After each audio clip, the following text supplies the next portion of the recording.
เมาห้อยตั้งตาเราการกลับมาในอยู่หน้ากับพี่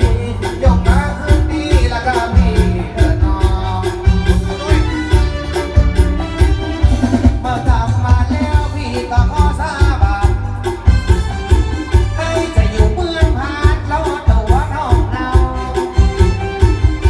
มาเดียวน้ำใจจากแม่ย้ำกันเจ้าทิศ